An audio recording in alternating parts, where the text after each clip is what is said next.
அசிம்.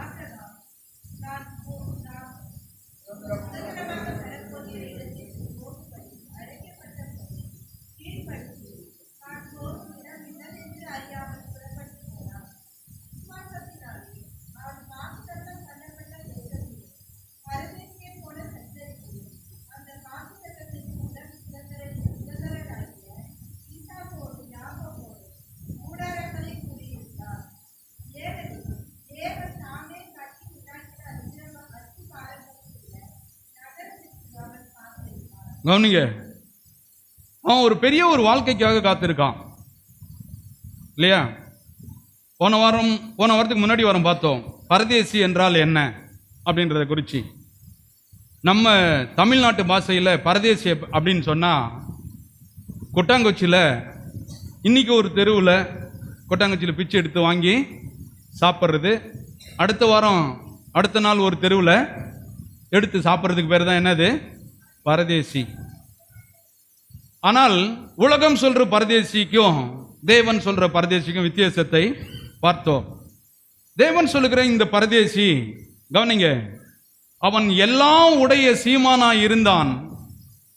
ஆனாலும் நல்ல வீடு, நல்ல வசதி, நல்ல பொண்ணு வெள்ளி, நல்ல நிலங்கள் எல்லாமே இருந்தது, வாழக்கூடிய எல்லா வசதிகளையும் தேவன் கொடுத்தார். ஆனால் அவன் இருதயம் எதையும் நம்பி இல்லை, பற்றி இல்லை, சார்ந்து இல்லை. கவனிங்க, இதெல்லாம் எதுவும் பெருசா இருதயத்தில் அவன் நினைக்கவில்லை. அப்படி ஒரு பரதேசி இந்த உலகத்தில் இன்னைக்கு. கவனிங்க, நிறைய பேரை பார்த்தீங்களன்னா நகைப்பிரியர்கள்னு கொஞ்சம் பேர் இருக்காங்க. பார்த்துருக்கீங்களா? நகை பைத்தியன்னே சொல்லுவாங்க, பார்த்துருக்கீங்களா? ஆனால் இதெல்லாம் கொடுத்ததே அவர் தான். நகை மேலே ரொம்ப பிரியராக இருப்பாங்க. சிலர் பார்த்தீங்களன்னா சொத்து மேலே ரொம்ப பிரியராக இருப்பாங்க. சிலர் எது மேலே? பணத்து மேலே ரொம்ப பிரியராக இருப்பாங்க.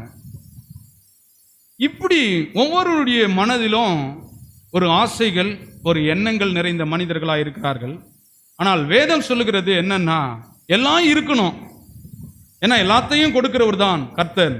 பிரியமானவனே, உன் ஆத்துமா வாழுகிறது போல நீ எல்லாவற்றிலும் வாழ்ந்து, ஏன்னா நீ நல்லா இருக்கிறத தான் கடவுள் விரும்புறாரு. ஆனால் ஆண்டவர் சொல்றாரு, உனக்கு எல்லாம் கொடுக்கிறதே அவர் தான்.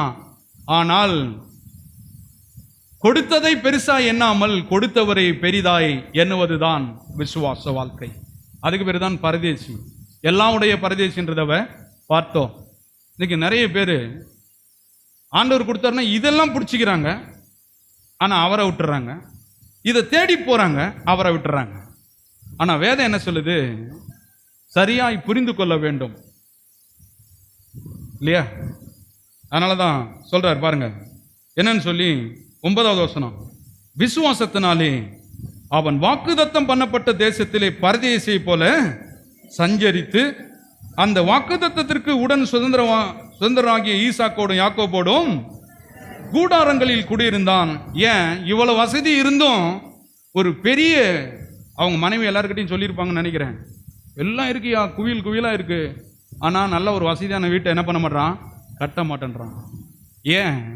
ஆனா பலிப்பிடுத்த மட்டும் வசதியை கட்டுறான், போற இடமெல்லாம் கட்டுறான் கோயில். அவன் ஏன்னா சொல்றாரு, எனக்கும் தேவனுக்கும் உள்ள ஒரு உறவை இன்னும் அதிகரிப்பதற்காகவே இந்த பலிப்பிடங்களை கட்டுறான். ஒரு முறை பாருங்க, அவங்க பேரன் யாக்கோபு வீட்டை விட்டு ஓடி வரும்போது தான் தாத்தா கட்டின, ஆபிரகாம் கட்டின அந்த பலிப்பிட தண்டையில் வந்து தலையை சாட்சி என்ன பண்றான்?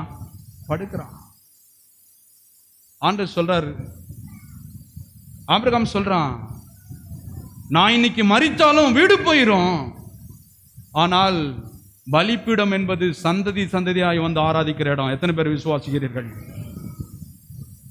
சபை என்பது அப்படி மக்களுக்கு வாழ்வு கொடுக்கிற இடம், மக்களை வாழ வைக்கிற இடம் தான் சபை.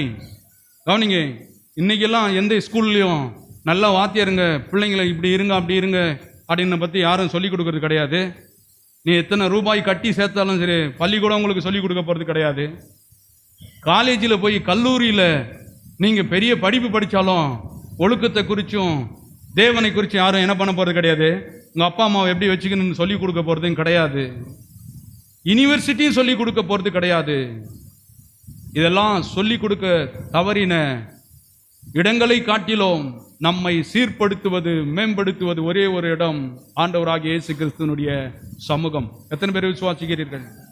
அதனால தான் சொல்றேன், எல்லா இடத்திலும் தூங்குங்க, ஆனா தேவனுடைய சமூகத்தில் என்ன பண்ணாதீங்க, தூங்காதீங்க.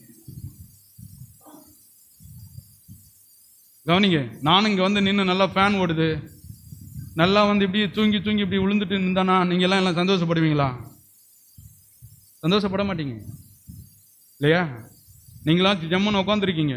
நான் இத்தனை சேர் இருந்து என்ன பண்ண முடியாது, உட்கார முடியாது. ஆண்டவர் சொல்றார், ஒருவன் முதன்மையா இருக்க விரும்பினால் எல்லாருக்கும் பணிவிடைக்காரனா இருப்பான்.